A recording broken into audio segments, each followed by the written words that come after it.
سپہر کے 3 بجے ہیں۔ السلام علیکم، یہ ریڈیو پاکستان ہے۔ عشرت ثاقب سے خبریں سنیے۔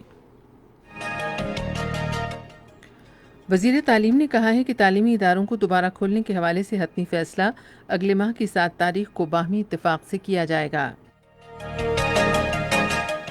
وزیر خارجہ نے کہا ہے کہ افغان تنازع کا حل صرف بات چیت کے ذریعے ممکن ہے۔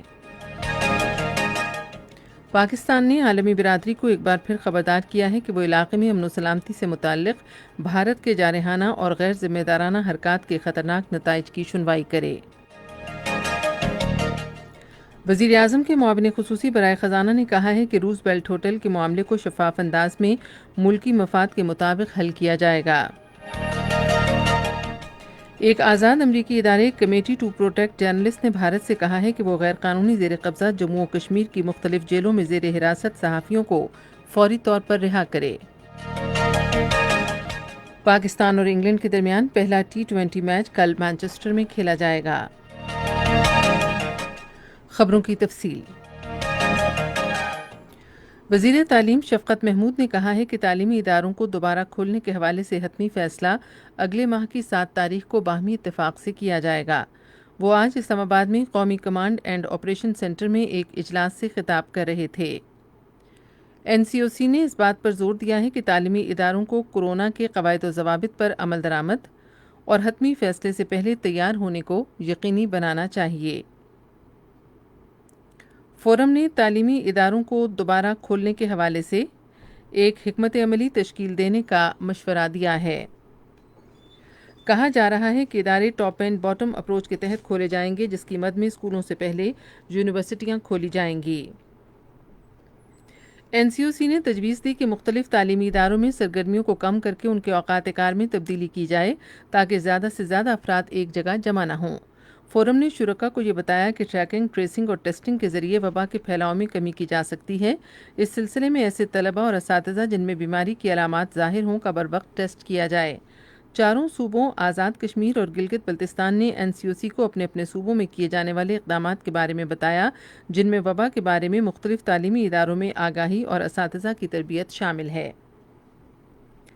وزیر خارجہ شاہ محمود قریشی نے کہا ہے کہ پاکستان کی کوشش ہے کہ افغان امن عمل فوری طور پر آگے بڑھے۔ آج ایک بیان میں انہوں نے کہا کہ اسلام آباد میں افغان طالبان کے ساتھ ہونے والی ان کی حالیہ ملاقات کارآمد ثابت ہوئی ہے۔ انہوں نے کہا کہ ملاقات میں اس بات پر اتفاق ہوا کہ افغان تنازع کا واحد حل سیاسی ہے، جو کہ صرف بات چیت کے ذریعے ہی ممکن ہے۔ وزیر خارجہ نے کہا کہ وزیر اعظم عمران خان کا سیاسی حل کے بارے میں موقف اب امریکہ، روس، چین اور علاقے کے دوسرے اہم ملک بھی تسلیم کر رہے ہیں۔ آج اسلام آباد میں وزارت خارجہ کی مشاورتی کونسل کا 14واں اجلاس منعقد ہوا، جس کی صدارت وزیر خارجہ شاہ محمود قریشی نے کی۔ اجلاس میں علاقائی امن و سلامتی، بالخصوص افغان امن عمل اور بھارت کے غیر قانونی زیر تسلط جموں و کشمیر کی صورتحال کا جائزہ لیا گیا۔ وزیر خارجہ نے اجلاس کو افغان امن عمل پر اب تک ہونے والی صورتحال کے بارے میں بتایا گیا۔ انہوں نے کہا کہ پاکستان نے مؤثر انداز میں عالمی برادری کی توجہ بھارت کے غیر قانونی زیر تسلط مقبوضہ جموں و کشمیر میں بے گناہ کشمیریوں کے خلاف ہونے والے جبر و استبداد کی جانب مبذول کروائی ہے۔ پاکستان نے عالمی برادری کو ایک بار پھر خبردار کیا ہے کہ وہ علاقے میں امن و سلامتی سے متعلق بھارت کے جارحانہ اور غیر ذمہ دارانہ حرکات کے خطرناک نتائج کی سنوائی کرے۔ آج اسلام آباد میں ایک ہفتہ وار نیوز کانفرنس سے خطاب کرتے ہوئے خارجہ امور کے دفتر کے ترجمان زاہد حفیظ چودھری نے کہا کہ بھارت میں ریاستی انتخابات کا وقت قریب آنے کے ساتھ ساتھ BJP اور RSS ایک بار پھر انتخابات میں واضح کامیابی حاصل کرنے کے لیے پاکستان کا نام استعمال کر رہے ہیں۔ انہوں نے کہا کہ پاکستان بین الاقوامی برادری کو بھارت کی جانب سے فالس فلیگ آپریشن اور بدنیتی پر مبنی ممکنہ جارحیت کے بارے میں پہلے ہی آگاہ کرتا آ رہا ہے۔ ترجمان نے کہا کہ بین الاقوامی برادری کو بھارت کو کشمیریوں کے خلاف جرائم سرزد کرنے سے روکنے کے لیے تمام عوامل کو بروئے کار لانا چاہیے۔ یہ خبریں آپ ریڈیو پاکستان سے سن رہے ہیں۔ صنعتوں اور پیداوار کے وزیر حماد اظہر نے کہا ہے کہ حکومت ملک میں خصوصی اقتصادی زونز کی بحالی اور پسماندہ علاقوں کے لیے تمام دستیاب وسائل بروئے کار لا رہی ہے۔ نجی ذرائع ابلاغ سے گفتگو میں انہوں نے کہا کہ حکومت صنعتی پیداوار، اقتصادی ترقی، برآمدات کے فروغ اور روزگار کے مواقع پیدا کرنے کے لیے عملی اقدامات کر رہی ہے۔ انہوں نے کہا کہ ہم خصوصی اقتصادی زونز میں مقامی اور غیر ملکی سرمایہ کاروں کو سہولتیں فراہم کرنے کے لیے ون ونڈو آپریشن متعارف کرانے کے خواہاں ہیں۔ انہوں نے کہا کہ حکومت ملک میں صنعت کی طرح سیاحت کو فروغ دینے اور نوجوانوں کو روزگار کے مواقع فراہم کرنے کی بھی سنجیدہ کوششیں کر رہی ہے۔ مالیاتی اور آمدنی کے مشاورتی وزیر عبدالحفیظ شیخ نے حکم دیا ہے کہ روزویلٹ ہوٹل کے معاملے کو شفاف اور نہایت منصفانہ طریقے سے بہترین قومی مفاد میں حل کیا جائے۔ آج اسلام آباد میں کابینہ کی معاشی رابطہ کمیٹی کے ایک اجلاس کی صدارت کرتے ہوئے انہوں نے کہا کہ روزویلٹ ہوٹل کے معاملے سے متعلق تمام بات چیت میں سیکریٹری ایویشن سمیت تمام اسٹیک ہولڈرز کو شامل کیا جائے۔ انہوں نے کہا یہ بات واضح ہو جانی چاہیے کہ اس سلسلے میں تمام معاملات ملکی مفاد میں ہوں اور کسی ادارے کے مفاد میں حل نہ ہوں۔ چیئرمین سی پیک اتھارٹی اور وزیر اعظم کے معاون خصوصی برائے اطلاعات و نشریات عاصم سلیم باجوہ نے کہا ہے کہ تھر بلاک 1 میں حال ہی میں شروع ہونے والے پروجیکٹ شنگھائی الیکٹرک میں مختلف نوعیت کی 1100 سے زیادہ ملازمتوں کے مواقع پیدا ہوئے ہیں۔ آج ایک ٹویٹ میں انہوں نے کہا کہ ان ملازمتوں پر بھرتی کے لیے مقامی اہل افراد کو ترجیح دی جائے گی۔ پاک فضائیہ کے سربراہ ایئر چیف مارشل مجاہد انور خان نے آج اسلام آباد میں مصنوعی ذہانت اور کمپیوٹنگ کے مرکز کا افتتاح کیا۔ افتتاحی تقریب سے خطاب کرتے ہوئے انہوں نے کہا کہ یہ مرکز پاک فضائیہ کی استعداد کو بڑھانے میں اہم کردار ادا کرے گا۔ انہوں نے کہا کہ اس مرکز کے قیام کا مقصد مصنوعی ذہانت کے شعبے میں تحقیق کو فروغ دینا ہے، کیونکہ ٹیکنالوجی کے استعمال نے 21ویں صدی میں جنگی حکمت عملی کو یکسر بدل دیا ہے۔ پاکستان رینجرز سندھ کراچی کے بارش سے متاثرہ علاقوں میں امداد اور بچاؤ کا مربوط آپریشن جاری رکھے ہوئے ہیں۔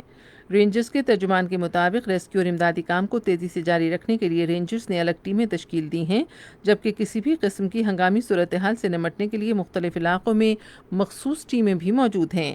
فلاحی اداروں کی مدد سے خوراک کی کم رسد والے علاقوں میں راشن بھی تقسیم کیا جا رہا ہے۔ رینجرز نے ریسکیو اور امداد کے حوالے سے فوری مدد کے لیے عوام کو help line 1101 rangers check post یا واٹس ایپ نمبر 0347 900 1111 پر رابطہ کرنے کی ہدایت کی ہے۔ ایک آزاد امریکی ادارے کمیٹی ٹو پروٹیکٹ جرنلسٹ نے بھارت سے کہا ہے کہ وہ غیر قانونی زیر قبضہ جموں و کشمیر کی مختلف جیلوں میں زیر حراست صحافیوں کو فوری طور پر رہا کرے۔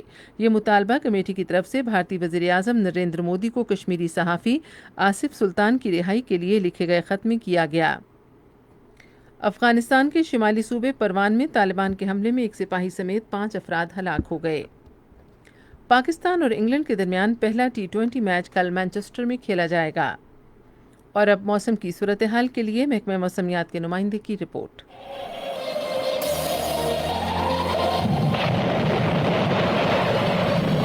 گزشتہ 24 گھنٹے کے دوران پنجاب، سندھ، کشمیر، بلوچستان، خیبر پختونخوا اور گلگت بلتستان میں اکثر مقامات پر گرج چمک کے ساتھ بارش ہوئی۔ سب سے زیادہ بارش پنجاب گوجرانوالا 95 ملی میٹر، سیالکوٹ 84 ملی میٹر، جہلم 78 ملی میٹر، مری 46 ملی میٹر، جبکہ خیبر پختونخوا میں کاکول میں 4 ملی میٹر اور بالاکوٹ میں 3 ملی میٹر، پشاور میں 2 ملی میٹر، گلگت بلتستان گوپس میں 8 ملی میٹر، جبکہ حنزہ میں 5 ملی میٹر، سور میں 4 ملی میٹر ریکارڈ کی گئی۔ آئندہ 24 گھنٹے کے دوران اسلام آباد، پنجاب، خیبر پختونخوا، کشمیر اور گلگت بلتستان کے بیشتر اضلاع میں تیز ہواؤں اور گرج چمک کے ساتھ بارش کا امکان ہے، جبکہ سندھ اور مشرقی بلوچستان میں گرج چمک کے ساتھ چند مقامات پر مزید بارش اور اس دوران کشمیر اور شمال مشرقی پنجاب میں بھی موسلادھار بارش کا امکان ہے۔ اسی دوران آزاد کشمیر اور مقبوضہ کشمیر کے زیادہ تر علاقوں جن میں سری نگر، جموں، لیا، پلوامہ، اننت ناگ، شوپیاں، بارامولہ اور مظفر آباد میں زیادہ تر مقامات پر گرج چمک کے ساتھ موسلادھار بارش کا امکان ہے۔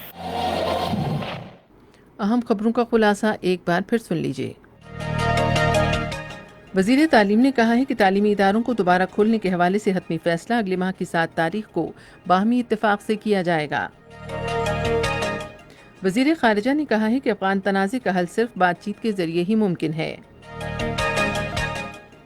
ایک آزاد امریکی ادارے کمیٹی ٹو پروٹیکٹ جرنلسٹ نے بھارت سے کہا ہے کہ وہ غیر قانونی زیر قبضہ جموں و کشمیر کی مختلف جیلوں میں زیر حراست صحافیوں کو فوری طور پر رہا کرے۔